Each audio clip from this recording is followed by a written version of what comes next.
Saudara, setelah Jumat lalu bertemu PDIP, hari ini jajaran Partai Amanat Nasional PAN bersilaturahmi dengan pengurus Partai Gerindra. Hari ini membahas kerjasama Pilpres 2024. Salah satunya adalah mengajukan nama Erick Thohir sebagai bakal calon wakil presiden pendamping Prabowo Subianto.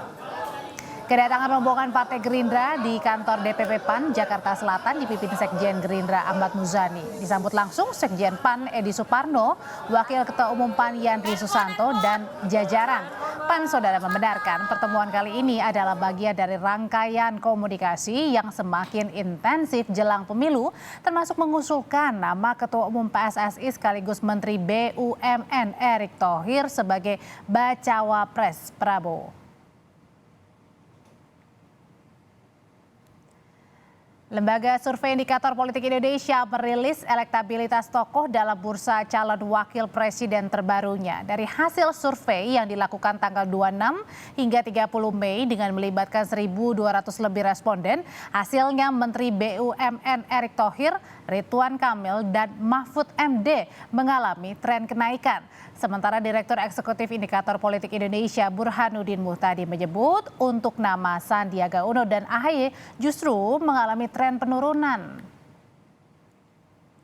Dari hasil survei Indikator Politik Indonesia menempatkan 3 nama bacawa pres yang punya elektabilitas teratas. Ini ada nama Menteri BUMN Erick Thohir yang memperoleh 15,5%, kemudian ada nama Gubernur Jawa Barat Ridwan Kamil, dan ada nama Menko Polhukam Mahfud MD dengan 13,4%. Dan setelah Jumat kemarin PAN bertemu dengan PDIP menawarkan nama Erick Thohir sebagai bakal calon wakil presiden pendamping Ganjar. Hari ini giliran Partai Gerindra yang bertemu dengan PAN membahas peluang kerjasama politik di pemilu 2024. Pertanyaannya, benarkah ini nama Erick Thohir kembali disodorkan kepada Partai Gerindra sebagai bakal calon wakil presiden Prabowo? Dan kita akan bahas sore hari ini bersama dengan Eko Hendro Purnomo atau Eko Patrio dari fraksi PAN DPR RI. Kemudian ada Wihadi Wianto, jubir tim pemenangan Prabowo Subianto, dan juga Burhanuddin Muhtadi, Direktur Eksekutif Indikator Politik Indonesia. Sore Bapak-Bapak. Sore. Oke. Waalaikumsalam Mas Eko, saya langsung ke Mas Eko nih. Mas Eko, jadi hari ini PAN bertemu dengan Gerindra. Jadi menu utama yang ditawarkan PAN adalah nama Erick Thohir sebagai bacawa presnya Prabowo Subianto, betul? Nah, jadi gini, bahwa partai politik, dalam hal ini Partai Amanat Nasional, udah punya kedekatan panjang dengan yang namanya Pak Erick Thohir gitu ya. Ya mungkin berangkat ketum juga kenal dengan kakaknya Pak Erick, yaitu Pak Boy, sama-sama dari Lampung, lalu terjalin erat sampai kemari, dan sampai terakhir ini pun ikut kegiatan Partai PAN. Pak Erick selalu ikut acara-acara besar, termasuk hal-hal yang kecil aja, sepele di Jakarta, ikut senam dan sebagainya. Dan kalau dilihat Pak Erick selalu sekarang udah pakai gunain baju biru terus loh sekarang. Jadi benar ya tawarnya adalah Pak Erick sebagai bacawa presnya Gerindra kalau misalnya PAN mau merapat ke Gerindra? Ya, jadi bahwa yang dari kemarin aja paralel juga dari PDI Perjuangan bahkan sampai ke tadi Gerindra, ya kita jadikan bahwa Pak Erick Thohir itu menu utama untuk mendampingi calon presiden baik dari PDI Perjuangan maupun dari Gerindra. Oke, hasilnya apa Pak Wihadi? Diterimakan nama Erick Thohir sebagai bacawa pres pendamping Pak Prabowo? Ya, saya kira ini tadi kan pertemuan lanjutan. Jadi apa yang diajukan oleh PAN sebagai cawapresnya Pak Prabowo itu adalah Erick Thohir.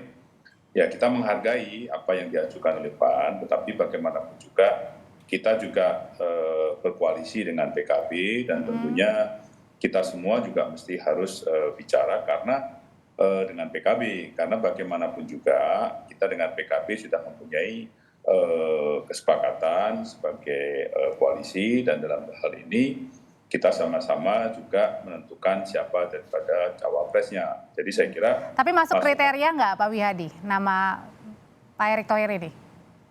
Ya, kalau kita melihat apa yang sudah dilakukan saat ini dengan survei-survei, tentunya kriteria itu banyak yang masuk kriteria banyak sekali. Ada Gus Mohaimin juga, kemudian Erick Thohir. Semuanya ini kan putra-putra bangsa yang memang layak untuk sebagai cawapres. Tapi kan ini semuanya tidak bisa kita langsung menentukan hal yang demikian penting ini. Jadi semuanya kita bicarakan dengan koalisi kita, dan nanti bagaimanapun juga komunikasi sudah terjalin, dan saya kira dengan komunikasi terjalin ini tidak selesai begitu saja, tapi kita selalu intens. Berarti artinya masih ada komunikasi lanjutan ya Pak Wihadi.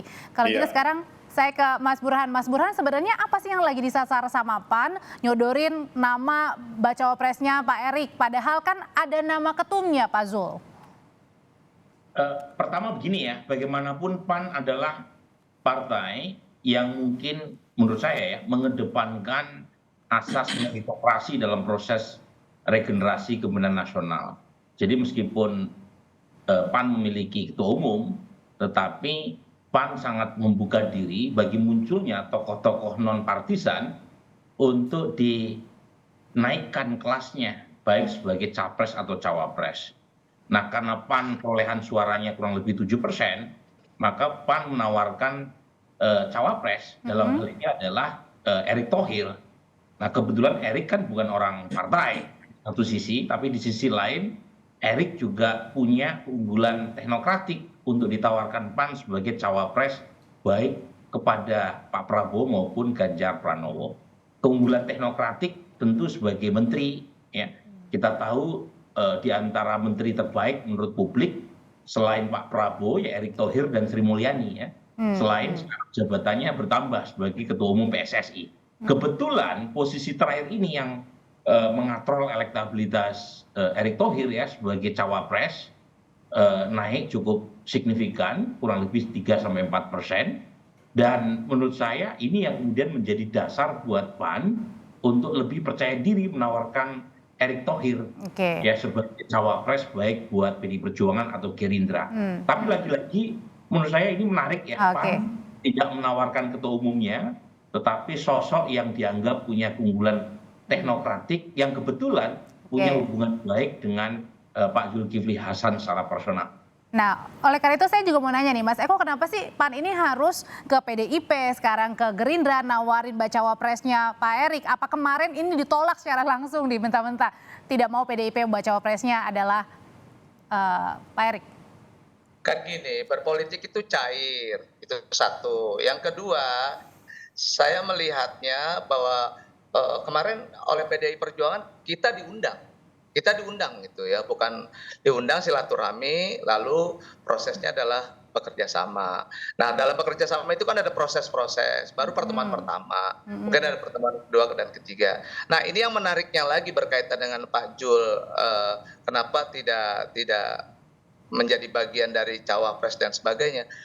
Justru sekarang ini lebih menarik lagi. Pengurus-pengurus dari daerah tingkat wilayah, DPW, DPC, ranting dan sebagainya sangat setuju bila Pak Zulkifli Hasan disandingkan dengan Pak Erlangga, gitu ya. Karena ada giroh di sana. Itu... Ada giroh. Kenapa? Iya, poros baru dong itu kalau misalnya ada. Ya, nggak apa-apa juga kan ini orang-orang hebat. Tadi bilang Mas. Jadi masih galau ya PAN ya? Apa gimana Mas Eko? Ya saya bilang tadi bahwa kita masih pendaftaran masih 7 bulan lagi, kampanye masih 8 bulan. Jadi artinya sudden death banget masih bisa kita lakukan, hari-hari terakhir masih bisa kita lakukan pendaftaran. Jadi ya sekarang berkomunikasi dulu sesuai dengan visi dan misinya sesama partai apa yang mau dilakukan untuk membangun bangsa ini. Kalau buat saya seperti itu. Jadi artinya ya kita punya dua jagoan, Pak Erick Thohir dan juga Pak Hasan gitu loh. Tapi kemudian kalau bagi Gerindra, Pak Wihadi sebenarnya merasa dinomorduakan nggak sih setelah kemarin PAN justru duluan menawarkan nama Pak Erick di PDIP bukannya Gerindra? Saya kira tidak ada yang merasa dinomorduakan karena kan pertemuan Gerindra dengan PAN ini kan bukan pertemuan yang baru, tapi kan ini kan pertemuan hari ini adalah pertemuan balasan daripada Gerindra ke PAN yang sebelumnya Ketua Umum PAN juga sudah bertemu dengan Ketua Umum Gerindra Pak Prabowo pada saat itu. Jadi ini justru pertemuan kedua kali, pertemuan lanjutan. Jadi saya kira pertemuan lanjutan tentunya ini adalah pembicaraan-pembicaraan yang sudah mengarah kepada pembicaraan yang teknis. Jadi saya kira tidak ada satu hal yang menduakan atau apa, tapi ini kan masih jauh seperti katakan tadi Mas Eko kan, masih jauh dan masih perlu penjajakan dan ini masih berkembang terus, masih cair. Jadi saya kira kita tidak bisa langsung juga memutuskan ini dengan secepatnya dan segala macam, tapi kita masih melihat perkembangan berikutnya. Oke, Mas Burhan, ini kan PAN ini kan menawarkan nama Pak Erick Thohir begitu ya, non parpol, belum juga bagian dari PAN. Sebenarnya kalau dilihatnya etis nggak sih nama Pak Erick ini dibawa-bawa kemana-mana oleh PAN nih untuk disandingkan, lumrah nggak? Begini, soal etis atau lumrah atau tidak kan tergantung perspektif dari masing-masing partai ya. Anies Baswedan sendiri juga bukan tokoh partai, tetapi digadang-gadang oleh Nasdem, Demokrat, dan PKS untuk posisi capres, bukan cawapres. Jadi poin saya adalah masing-masing partai itu punya kepentingan subjektif elektoral masing-masing, dan salah satunya ditunjang oleh faktor kotel effect. Karena pilpres dan pilegnya dilakukan secara serentak, semakin terasosiasi sebuah partai dengan figur tertentu, maka semakin terangkat elektabilitasnya. Apalagi jika figur yang bersangkutan punya elektabilitas yang memadai. Nah, Anies Baswedan sendiri meskipun bukan peringkat paling atas, tapi kan elektabilitasnya sebagai capres top 3.